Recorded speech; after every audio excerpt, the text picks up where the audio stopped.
പ്രിയമുള്ള വിദ്യാർത്ഥികളെ, എല്ലാവരെയും ഞാൻ എൻ്റെ വീഡിയോ ക്ലാസ്സിലേക്ക് സ്വാഗതം ചെയ്യുകയാണ്. ഇന്ന് നമ്മൾ പ്രസന്റ് ചെയ്യുന്നത് NIRSന്റെ +2 ഹോം സയൻസിന്റെ ചാപ്റ്റർ 27ാമത്തെ അധ്യായമാണ്. ഏകദേശം 26 ചാപ്റ്ററോളം നമ്മൾ വീഡിയോ ക്ലാസ് എടുത്ത് യൂട്യൂബിൽ ഇട്ടിട്ടുണ്ട്. 27ാമത്തെ ചാപ്റ്ററാണ്. ഏകദേശം ഇനിയൊരു 5 or 6 ചാപ്റ്ററും കൂടി എടുത്തു കഴിഞ്ഞാൽ ഹോം സയൻസ് കംപ്ലീറ്റ് ചെയ്യും. അതോടുകൂടി തിയറി പാർട്ട് കംപ്ലീറ്റ് ചെയ്ത് കഴിഞ്ഞാൽ അതിൻ്റെ പ്രാക്ടിക്കൽ ഫയലുകളൊക്കെ എങ്ങനെയൊക്കെയാണ് മെയിൻറ്റെയിൻ ചെയ്യേണ്ടത്, ഈ വരുന്ന ഒക്ടോബർ എക്സാമിലേക്ക് അല്ലെങ്കിൽ 2022 മാർച്ച് ഏപ്രിൽ ബാച്ചിലേക്കുള്ള റെക്കോർഡുകൾ എങ്ങനെയൊക്കെയാണ് മെയിൻറ്റെയിൻ ചെയ്യേണ്ടത് എന്നുള്ള വീഡിയോസായിട്ട് നമ്മൾ പോസ്റ്റ് ചെയ്യും. ആദ്യമായിട്ട് എൻ്റെ വീഡിയോ കേൾക്കുന്ന എല്ലാവരും ലൈക്ക് ചെയ്യുക, ഷെയർ ചെയ്യുക, കമൻറ്റ് ചെയ്യുക, സബ്സ്ക്രൈബ് ചെയ്യുക, പ്രത്യേകിച്ച് ബെൽ ഐക്കൺ ക്ലിക്ക് ചെയ്യുക. NIRSുമായി ബന്ധപ്പെട്ട എല്ലാ അപ്ഡേഷനുകളും നോട്ടിഫിക്കേഷനുകളും ക്ലാസ്സുകൾ, അതുപോലെ തന്നെ വിവിധ യൂണിവേഴ്സിറ്റികളുടെ ഡിഗ്രി PG ക്ലാസ്സുകൾക്കൊക്കെ സബ്സ്ക്രൈബ് ചെയ്ത് കഴിഞ്ഞാൽ നിങ്ങളുടെ മൊബൈലിലേക്ക് ക്ലാസ്സുകൾ എത്തുന്നതാണ്. എക്സാമിന് ചോദിക്കുന്ന 11 ക്വസ്റ്റ്യൻസ് ആണ് നമ്മൾ 27ാമത്തെ ചാപ്റ്ററിൽ ഉൾപ്പെടുത്തിയിട്ടുള്ളത്. ആ ക്വസ്റ്റ്യൻസ് നമ്മൾ എക്സാമിന് ഇംഗ്ലീഷിലാണ്, മലയാളം മീഡിയത്തിൽ എഴുതുന്നവർക്കും ഇംഗ്ലീഷ് മീഡിയത്തിൽ എഴുതുന്നവർക്കും ക്വസ്റ്റ്യൻ ഇംഗ്ലീഷിലായതുകൊണ്ട് തന്നെ ക്വസ്റ്റ്യൻ പേപ്പർ നോക്കുന്നത് സമയത്തുള്ള ടെൻഷൻ ഒഴിവാക്കാൻ വേണ്ടിയിട്ടും ആത്മവിശ്വാസം വർദ്ധിക്കാൻ വേണ്ടിയിട്ടുമാണ് ബോർഡിൽ ഇംഗ്ലീഷിൽ തന്നെ ക്വസ്റ്റ്യൻസ് എഴുതി മലയാളത്തിൽ മീനിങ് പറഞ്ഞ് എക്സാമിന് പോകുമ്പോൾ സിംപ്ലിഫൈ മോഡലായി കിട്ടാൻ വേണ്ടിയിട്ടാണ് നമ്മൾ ഈ രീതിയിൽ ക്ലാസ്സുകൾ ഫോളോ ചെയ്യുന്നത്.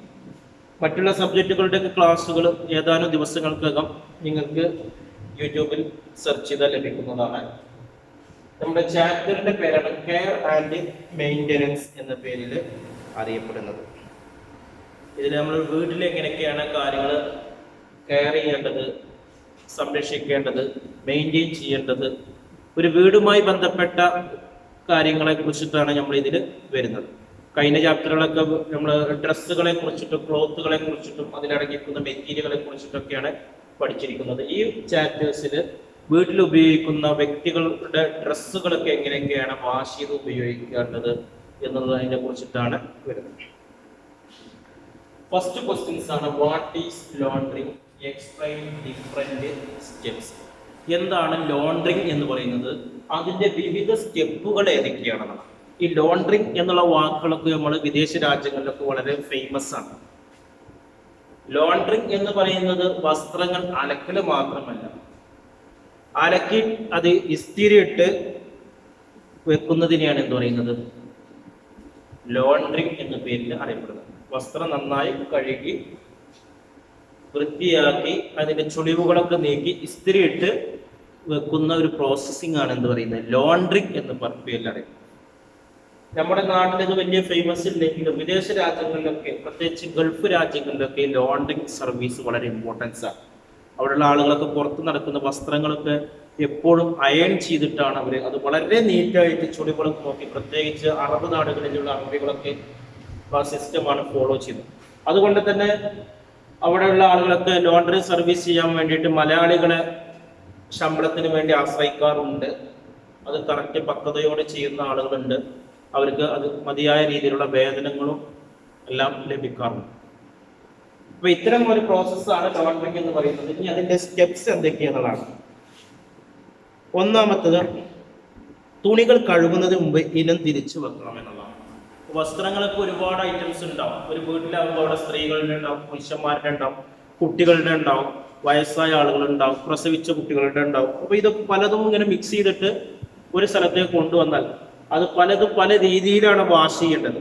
വാഷ് ചെയ്യുന്നത് ചിലത് നന്നായി കഴുകാൻ പറ്റുന്നതുണ്ട്, ചിലത് കല്ലിലിട്ട് അലക്കാൻ പറ്റുന്നതുണ്ട്, ചിലത് കല്ലിട്ട് അലക്കാൻ പറ്റാത്തതുണ്ട്, ചിലത് വാഷിംഗ് മെഷീൻ ഉപയോഗിച്ച് ക്ലീൻ ആകുന്നതുണ്ട്, ചിലത് വാഷിംഗ് മെഷീൻ ഉപയോഗിച്ച് ക്ലീൻ ആകാത്തതുണ്ട്, അത് കല്ലിൽ തന്നെ അലക്കണം. ഇങ്ങനെയൊക്കെ പല പ്രത്യേകതകളുണ്ട്.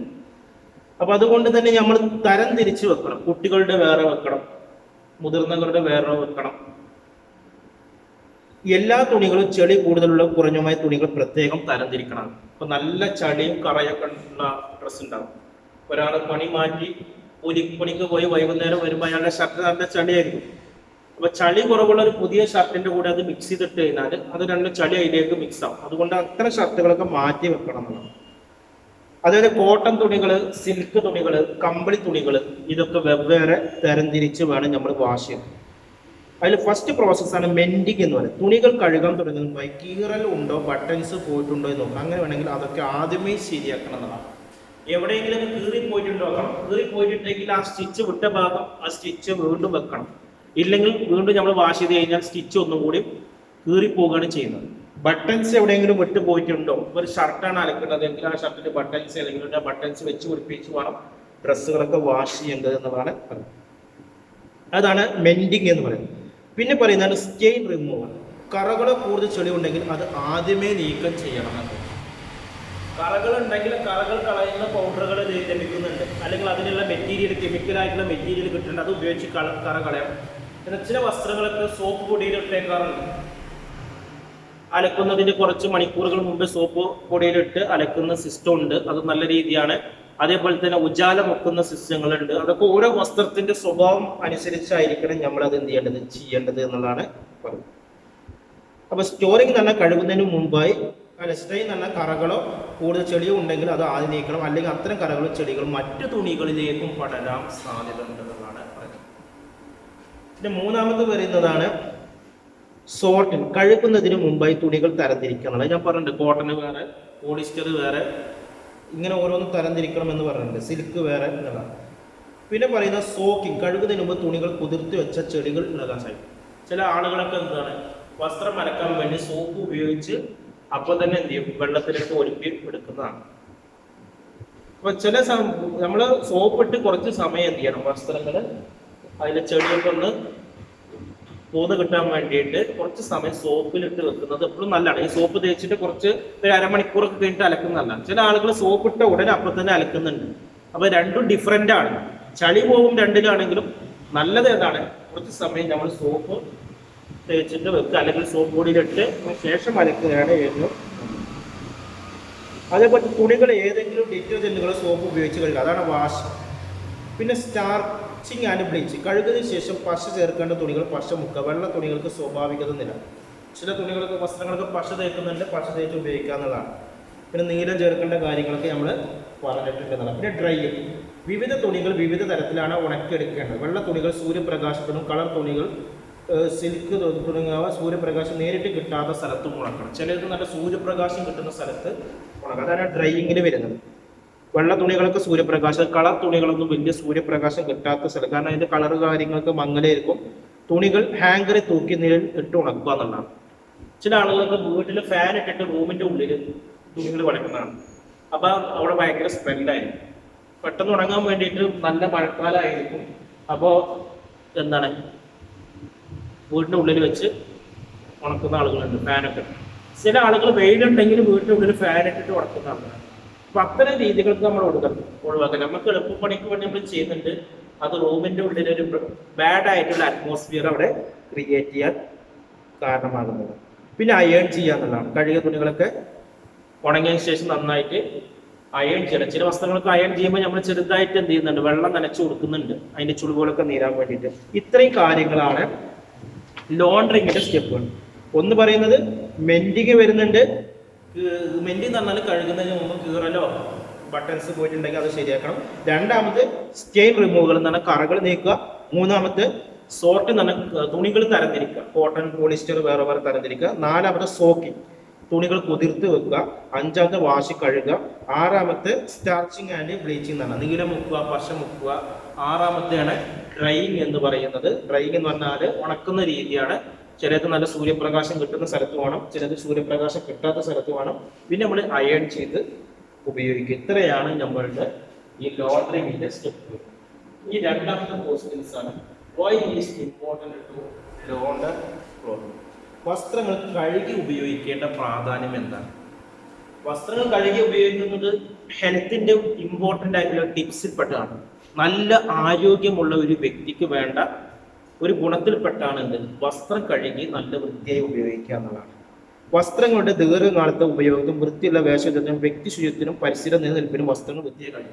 നമ്മൾ ആരോഗ്യത്തിന് സംരക്ഷിക്കണം. കഴുകാതെ വസ്ത്രങ്ങൾ ഉപയോഗിച്ച് കഴിഞ്ഞാൽ പലതരത്തിലെ അസുഖങ്ങളൊക്കെ നമുക്ക് വിയർപ്പുകളും അതേപോലെ തന്നെ പല ബാക്ടീരിയകളൊക്കെ പ്രവേശിച്ച് നമ്മുടെ ശരീരത്തിൽ പല അസുഖങ്ങളും ഉണ്ടാകും. അതുകൊണ്ട് നല്ലൊരു ആരോഗ്യപരമായിട്ട് നല്ലൊരു ഉന്മേഷപരമായിട്ട് നടക്കണമെങ്കിൽ നന്നായിട്ട് വസ്ത്രങ്ങൾ കഴുകി ഉപയോഗിക്കണം എന്നുള്ളതാണ് പറയുന്നത്.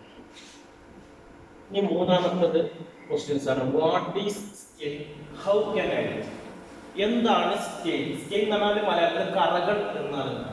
How can I? എങ്ങനെയാണ് ഇത് നമുക്ക് ഐഡന്റിഫൈ കറകൾ എങ്ങനെയാണ് കണ്ടുപിടിക്കുന്നത്? പലതരത്തിലുള്ള കറകളുണ്ട് വസ്ത്രത്തിൽ. ചില കറകൾ പെട്ടെന്ന് പോകും, ചിലത് ഒരുപാട് സമയം എടുക്കുന്നുണ്ട്.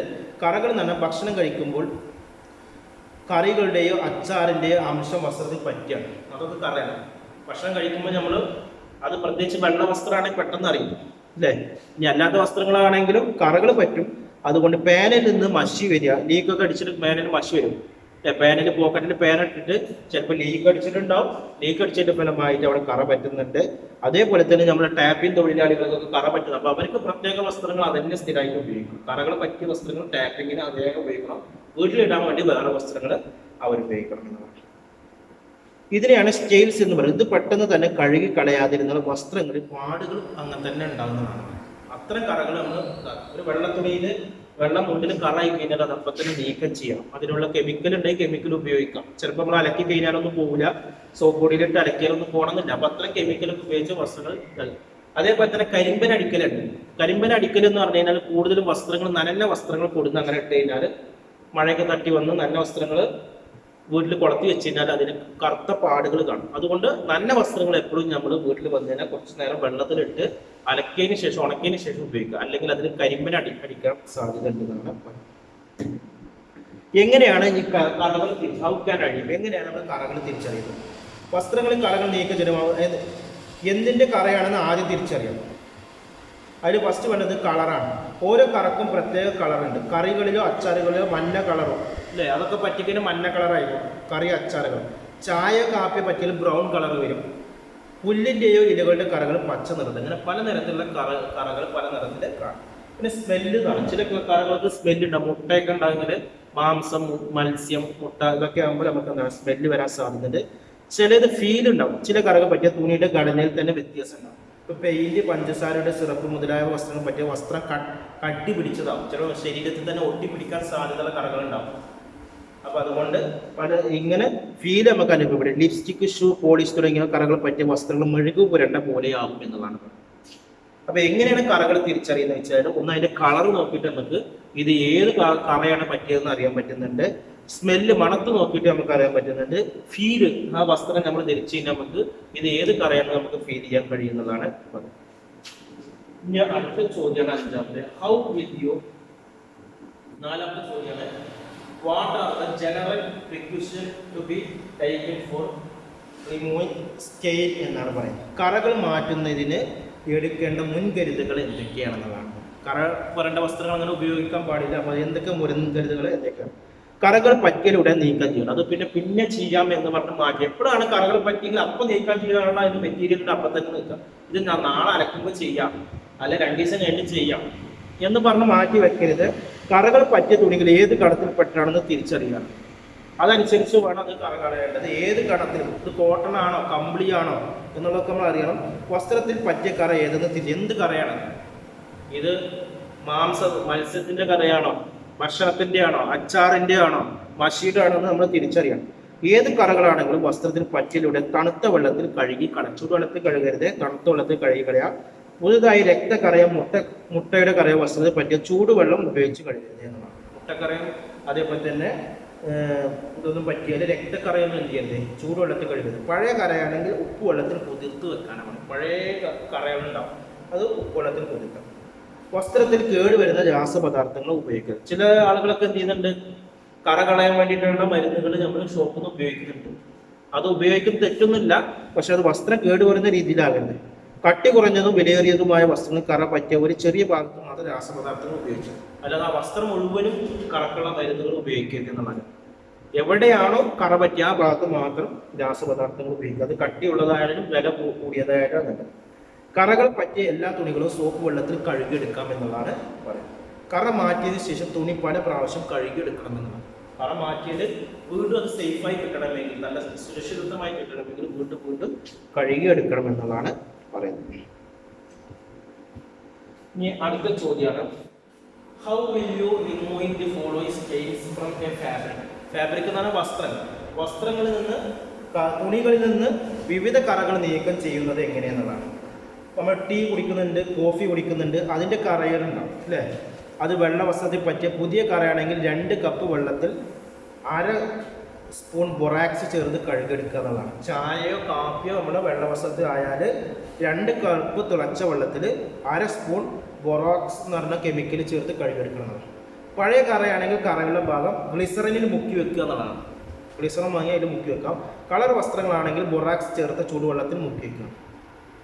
ഇതാണ് നമ്മൾ ചെയ്യേണ്ടത്. പിന്നെ നൈലോൺ പോളിസ്റ്റർ വസ്ത്രങ്ങളിലെ കറയാണെങ്കിൽ പുതിയ കറക്ക് ആദ്യം പറഞ്ഞതുപോലെ പഴയ കറക്ക് ചുടുവെള്ളത്തിൽ ഏതാനും തുള്ളി സോഡിയം പെർബറേറ്റ് ചേർത്ത് വെക്കുന്നതാണ്. ഈ നൈലോൺ പോളിസ്റ്ററിനൊക്കെ അതാണ് ഉപയോഗിക്കുന്നത്.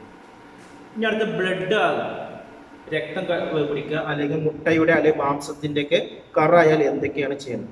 തുണി ഏത് ആയാലും പുതുതായി പറ്റിയ കറയാണെങ്കിൽ തണുത്ത വെള്ളത്തിൽ സോപ്പ് ഉപയോഗിച്ച് കഴുകണം എന്നുള്ളതാണ് പറയുന്നത്. പഴയ കറയാണെങ്കിൽ 1/2 ബക്കറ്റ് വെള്ളത്തിൽ 2 സ്പൂൺ ഉപ്പ് ചേർത്ത് വെള്ളത്തിൽ മുക്കി വെച്ച് കഴുകണം എന്നുള്ളതാണ്. ഇനി അടുത്ത ബട്ടർ, നെയ്യ്, വെണ്ണ ഈ പറയുന്ന കറകളായാൽ എന്ത് ചെയ്യണമെന്നാണ്. വെള്ള തുണിയിൽ പുതിയ കറയാണെങ്കിൽ ചൂടുവെള്ളം സോപ്പും ഉപയോഗിച്ച് കഴുകും. സിൽക്ക് പോളിസ്റ്റർ തുണികളാണെങ്കിൽ സാധാരണ വെള്ളത്തിൽ സോപ്പ് കലക്കി കഴുകുക. പഴയ കറയാണെങ്കിൽ സോപ്പ് വെള്ളവും പേസ്റ്റ് രൂപത്തിലായി കറയിൽ തേച്ച് പിടിപ്പിച്ച് സൂര്യപ്രകാശം എടുക്കും. എല്ലാ തുണികളുടെയും പുതിയ കറ മാറ്റുവാൻ കറ പറ്റിയ ഭാഗത്ത് ടാൽക്കം പൗഡർ ഇട്ട് കുറേ കഴിയുമ്പോൾ തുടച്ച് കളയാം. ടാൽക്കം പൗഡർ ഉപയോഗിച്ചിട്ട് നമുക്ക് കറ കളയാം എന്നുള്ളതാണ് പറയുന്നത്. ഇനി അടുത്ത് പെയിൻറ്റ്, അതേപോലെ തന്നെ നെയിൽ പോളിഷ്, ഷൂ പോളിഷ് ഈ പറയുന്ന കറ ആയാലും എന്ത് ചെയ്യണമെന്നാണ്. കൂടുതലുള്ള ഭാഗത്ത് കറ ചിരണ്ടി കളഞ്ഞ ശേഷം സ്പിരിറ്റോ മണ്ണെണ്ണ ഉപയോഗിച്ച് കളഞ്ഞ് കുറച്ച് കട്ടി കൂടിയ കറയാണ് ഈ പെയിൻറ്റ് ആകലും അതേപോലെ തന്നെ ഷൂ പോളിഷ് ആകലും. അപ്പോൾ അതുകൊണ്ട് നമ്മൾ നന്നായിട്ട് അവിടെ ഉരಸಿ എന്തെങ്കിലും ഒരു ഇത് ഉപയോഗിച്ച് ഉരಸಿ കളഞ്ഞ് അവിടെ മണ്ണെണ്ണയോ സ്പിരിറ്റോ ഉപയോഗിച്ച് വൃത്തിയാക്കണം. പിന്നെ ഗ്രോസ്, പുതിയ കറയാണെങ്കിൽ വെള്ളവും സോപ്പ് ഉപയോഗിച്ച് കഴുകുക. പഴയ കറയാണെങ്കിൽ കറയുള്ള ഭാഗം മെത്തിലിറ്റി സ്പിരിറ്റിൽ മുക്കി വെച്ചതിന് ശേഷം ഉപയോഗിക്കുക എന്നുള്ളതാണ് പറയുന്നത്. ഇനി അടുത്ത് വെറ്റിലൊക്കെ കഴിക്കുന്ന ആളുകളുണ്ടാവും. ഇത് കൂടുതൽ വയസ്സായ ആളുകളിലാണ് വെറ്റില കഴിക്കുമ്പോൾ അതിൽ നിന്നൊക്കെ എന്ത് ചെയ്യുന്നുണ്ടാവും, ഷർട്ടിലേക്ക് വെറ്റി വന്നിട്ടുണ്ടാവും. ആ കറ എങ്ങനെയാണ് കഴിയുന്നത്? വെറ്റില കറ തുണിയിൽ പറ്റിയാൽ ഉള്ളിയുടെ പേസ്റ്റ് ഉണ്ടാക്കി തേച്ചതിനു ശേഷം വെള്ള തുണിയാണെങ്കിൽ സൂര്യപ്രകാശത്തും മറ്റു തുണികൾ നേരിട്ട് ഉപയോഗിക്കണം. അപ്പോൾ നമ്മൾ ഉള്ളിയുടെ തോല് ഉപയോഗിച്ചിട്ടാണ് വെറ്റില കറ കളയേണ്ടത്. അത് വെള്ള തുണിയാണെങ്കിൽ സൂര്യപ്രകാശത്തിലും കളർ തുണികളാണെങ്കിൽ നേരിലും വിട്ട് ഉണക്കണം എന്നുള്ളതാണ് പറയുന്നത്. അടുത്ത ചോദ്യമാണ് 6ാമത്തത്, what are the different method of wash? വസ്ത്രങ്ങൾ വാഷ് ചെയ്യുന്ന വിവിധ രീതികൾ എന്തൊക്കെയാണ്? തുണികൾ കഴുകുന്ന മുമ്പ് ഏത് തരം തുണികളാണെന്ന് ധാരണ വേണം. കട്ടിയുള്ള കോട്ടൺ വസ്ത്രം കഴുകുന്നതിന് പോലെ നൈലോൺ, സിൽക്ക് തുടങ്ങിയ വസ്ത്രം കഴുകാൻ പാടില്ല, പെട്ടെന്ന് കീറിപ്പോകും. കട്ടിയുള്ള വസ്ത്രങ്ങളൊക്കെ നമ്മൾ കല്ലിലൊക്കെ ഇട്ട് നല്ലോണം അലക്കുന്നുണ്ട്, കമ്പിളിയും അതുപോലെ തന്നെ ജീൻസ് പാൻറ്റും കോട്ടൺ പാൻറ്റും ഒക്കെ. പക്ഷെ അതേപോലെ തന്നെ നൈലോൺ ഷർട്ടുകൾ അല്ലെങ്കിൽ സിൽക്ക് ഷർട്ടുകൾ അതേപോലെ അലക്കരുത് എന്നതാണ് പറയുന്നത്. തുണികൾ കഴുകാൻ, അതുകൊണ്ട് തുണികൾ കഴുകുന്നതിന് മുമ്പ് 2 കാര്യങ്ങൾ ശ്രദ്ധിക്കണം. ഒന്ന്, തുണികളിൽ എത്രത്തോളം ചെളി പുരണ്ടിരിക്കുന്നുണ്ട് എന്ന്. രണ്ടാമത്തെ, ഏത് തരം തുണിയാണെന്ന് നമ്മൾ ശ്രദ്ധിക്കുന്നതാണ്. വിവിധ തരത്തിലുള്ള കഴുകൽ പറയുന്നുണ്ട്. ഒന്ന്, ഉരച്ച് കഴുകലുണ്ട്. കോട്ടൺ മുതലായ കട്ടിയുള്ള വസ്ത്രം നന്നായി ഉരച്ച് കഴുകണം. ഒന്നുകിൽ കൈകൾ ഉപയോഗിച്ച് അല്ലെങ്കിൽ പ്ലാസ്റ്റിക്, ചിലർക്ക് കൈവേദനയുള്ള ആളുകളുണ്ട്. ഇപ്പോൾ ഈ കോട്ടൺ വസ്ത്രങ്ങളൊക്കെ നമ്മൾ സാധാരണ നമ്മൾ ഈ വാഷിംഗ് മെഷീനൊക്കെ ഇട്ട് കഴിഞ്ഞാൽ പെട്ടെന്ന് വൃത്തിയാക്കാൻ പാടാണ്. കമ്പനി പുതുപ്പോഴൊക്കെ ചില ആളുകൾ വീട്ടിൽ നമ്മൾ പുതുക്കളൊക്കെ വാഷിംഗ് മെഷീൻ കൊണ്ടുവരും. അതുകൊണ്ട് അത് വൃത്തിയാണെന്നല്ല. അത്തരം സാധനങ്ങളൊക്കെ നമ്മൾ അലക്ക് കല്ലിൽ തന്നെ നന്നായിട്ട് അലക്കണം. കൈ കൊണ്ട് ഉപയോഗിച്ച് അലക്കുക. അല്ലെങ്കിൽ കൈ വേദനയുള്ള ആളുകൾ വാഷിംഗ് മെഷീനൊക്കെ ഉപയോഗിച്ച് കല്ലിൽ അടിച്ച് അതിൻ്റെ ചളി കളയണം എന്നുള്ളതാണ് പറയുന്നത്. പിന്നെ പറയുന്നത്, ബ്രഷ് ഉപയോഗിച്ച് കഴുകാൻ സാധിക്കാത്ത ചെറിയ തുണികൾ ബക്കറ്റിലെ സോപ്പ് വെള്ളത്തിലിട്ട് സാക്ഷൻ വാഷർ ഉപയോഗിച്ച് കഴുകാമെന്നുള്ളതാണ് പറയുന്നത്. പിന്നെ കുത്തിപ്പിഴലുണ്ട്. നമ്മൾ അടിച്ച് കഴിഞ്ഞ് കഴിഞ്ഞാൽ ലാസ്റ്റ് വസ്ത്രങ്ങളൊക്കെ എന്ത് ചെയ്യും, ഒന്ന് കുത്തിപ്പിഴിഞ്ഞിട്ട് എടുക്കുന്നുണ്ട്. ചില വസ്ത്രങ്ങൾ നമ്മൾ കല്ലിൽ അടിക്കാൻ പറ്റില്ല. ഷർട്ടൊക്കെ അങ്ങനെ തന്നെയാണ്. നമ്മൾ ഇടുന്ന ഷർട്ടിലൊക്കെ കല്ലിൽ അടിച്ച് കഴിഞ്ഞാൽ ബട്ടൺസ് പോകും. അതുകൊണ്ട് അതൊക്കെ അത്രയും ഷർട്ടുകൾക്ക് നമ്മൾ കുത്തിപ്പിഴിഞ്ഞ് എടുക്കണം എന്നുള്ളതാണ് പറയുന്നത്. തുണികൾ കഴുകാൻ ഏറ്റവും എളുപ്പമുള്ള മാർഗ്ഗം വാഷിംഗ് മെഷീനിൽ കഴുകാൻ പറ്റും. പക്ഷെ എല്ലാ വസ്ത്രങ്ങളും ഏതിൽ വൃത്തിയാവില്ല, വാഷിംഗ് മെഷീനിൽ വൃത്തിയാവില്ല. ഓരോ മെഷീനും ഉപയോഗിക്കുന്ന രീതി മനസ്സിലാക്കിയിട്ട് വേണം അത് ഉപയോഗിക്കേണ്ടത്. ഓക്കെ, അടുത്ത ചോദ്യമാണ് why should very directly cotton fabrics soaked എന്ന് പറയുന്നുണ്ട്. വളരെ ചെളിയുള്ള കോട്ടൺ തുണികൾ കുതിർത്ത് വെക്കുന്നത് എന്തുകൊണ്ടാണ്? നല്ല ചളിയുള്ള വസ്ത്രങ്ങൾ നമ്മൾ വെള്ള സോപ്പ് പൊടിയിലിട്ട് വെക്കുന്നുണ്ട്. എന്താണ് അതിന്റെ കാരണം?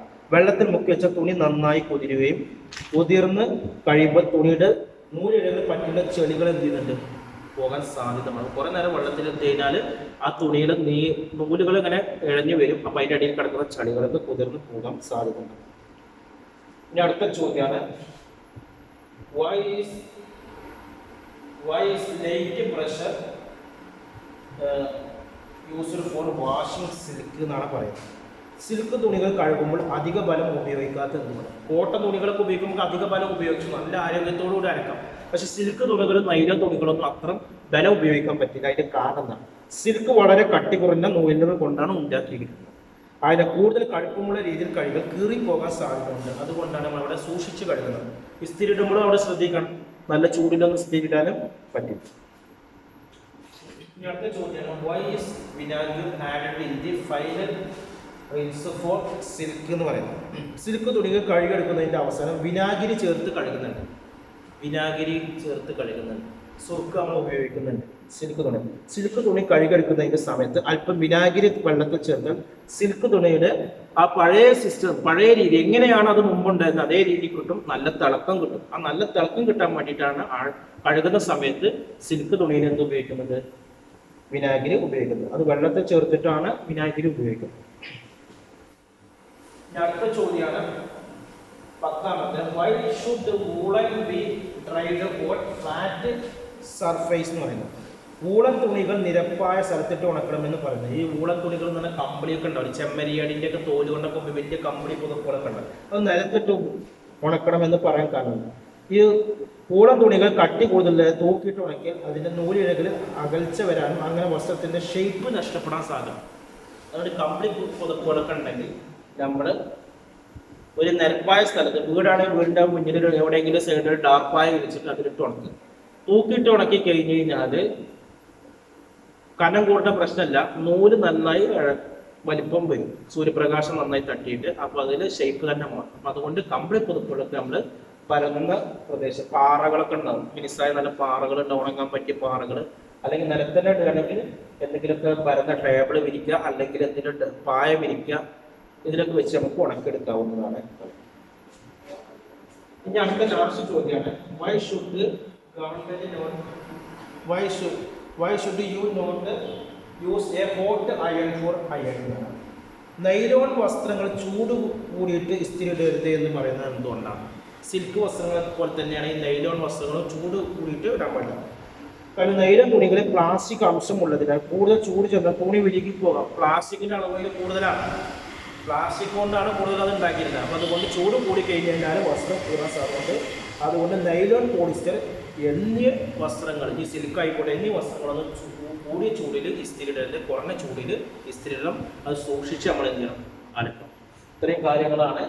ഇതുമായി ബന്ധപ്പെട്ട് ഏതെങ്കിലും പോയിന്റ്, ഏതെങ്കിലും ക്വസ്റ്റ്യൻസ് കൊണ്ട് നിങ്ങൾക്ക് എക്സ്പ്ലെയിൻ ചെയ്യാം, മനസ്സിലാക്കുന്നുണ്ടെങ്കിൽ എക്സ്പ്ലെയിൻ ചെയ്യണമെങ്കിൽ നിങ്ങൾക്ക് എൻ്റെ വാട്സപ്പ് നമ്പറുമായി ബന്ധപ്പെടാം. അതേപോലെ തന്നെ NIOSന്റെ ഓൾ കേരള ഡിസ്റ്റൻസ് എഡ്യൂക്കേഷന്റെ കീഴിൽ നമ്മൾ കേരളത്തിൽ SSLC +2 അഡ്മിഷൻ നടത്തിക്കൊണ്ട് വരുന്നുണ്ട്. PGയുടെ അഡ്മിഷൻ വരുന്നുണ്ട്, PGയുടെ വരുന്നുണ്ട്. ലാസ്റ്റ് ടൈമാണ് നമ്മളുടെ ഒക്ടോബർ ബാച്ചിലേക്ക് 1.5 മാസം കൊണ്ട് SSLC +2 എടുക്കുന്ന ആളുകൾക്ക് അത് ചെയ്തു കൊടുക്കാം. 6 മാസത്തിന്റെ മാർച്ച് ബാച്ചിലേക്കുള്ള അഡ്മിഷനും നമ്മൾ ചെയ്തു കൊടുക്കുന്നുണ്ട്. അവർക്ക് ആവശ്യമായിട്ടുള്ള മെറ്റീരിയലുകൾ, ക്ലാസ്സുകൾ ഇതെല്ലാം നമ്മൾ കണ്ടക്ട് ചെയ്യുന്നുണ്ട്. കൂടുതൽ വിവരങ്ങൾക്ക് എൻ്റെ വാട്സപ്പ് നമ്പറുമായി ബന്ധപ്പെടുക 9037114679. Thank you.